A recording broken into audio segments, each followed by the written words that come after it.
పథకాలు బాగా ఇచ్చిండు మన బాజిరెడ్డి గోవన్న గారికి జిందాబాద్.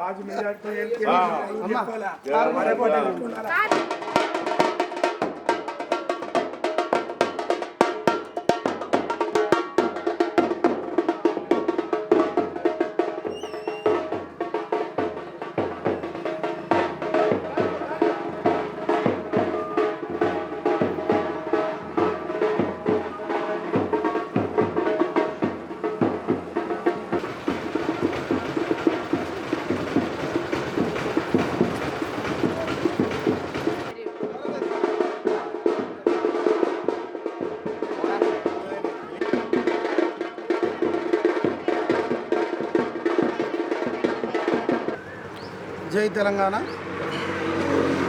నేను వచ్చి గాండ్లలింగం 7వ డివిజన్ ఇన్ఛార్జ్, షిమ్మిగుడి చైర్మన్. నేను మరి మన గణేష్ అన్న గారి ఆదేశాల మేరకు 7వ డివిజన్ లోపల మరి బాజిరెడ్డి గోవర్ధన్ గారి గెలుపుకై మరి ప్రచారం చేస్తూ ఉన్నాం. అందులో భాగంగా ఇల్లు తిరుగుతున్నాం. మరి మంచి రెస్పాన్స్ వస్తుంది.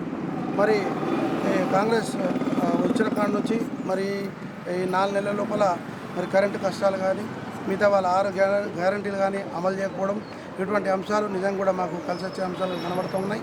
మరి మొన్న కేసీఆర్ గారు నిజామాబాద్ ఇచ్చేసినప్పుడు మరి వారి ప్రభావం కూడా చాలా బాగుపడ్డది. అందుకే పబ్లిక్ కూడా అందరూ కూడా మరి టీఆర్ఎస్ పట్ల మళ్ళీ మొగ్గు చూపించి మరి ఓట్లు వేస్తామని అంటున్నారు. అదే కాకుండా మరి బీజేపీ ఏదైతే ఉందో మరి అరవింద్ గారు చేసినటువంటి పనులు ఏమీ లేవు, 0.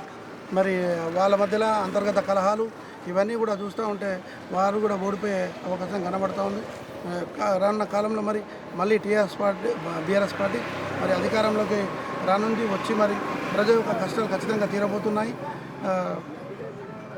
కాబట్టి ప్రతి ఒక్కరు కూడా అందరూ మరి మన పార్టీకి బీఆర్ఎస్ పార్టీకి కారు గుర్తు కోటేసి మరి బాజిరెడ్డి గోవర్ధన్ గారిని గెలిపించి మరి తెలంగాణ యొక్క కష్టాలను మరి అక్కడ పార్లమెంటు వినిపించే విధంగా మరి మన గొంతుకను నిలబెట్టాలని చెప్పేసి అందరినీ కోరుతా ఉన్నాను. జై తెలంగాణ. జై గణేష్ అన్న.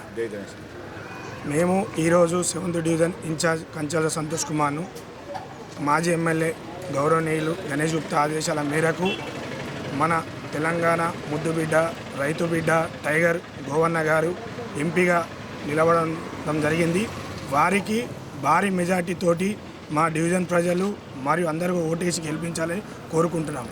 అలాగే ప్రతి ఇంటికి వెళ్ళినా కానీ మహిళల స్పందన చాలా బాగుంది. గోవన్న గారు గత 4 టర్ములు కూడా ఎమ్మెల్యేగా చేశారు.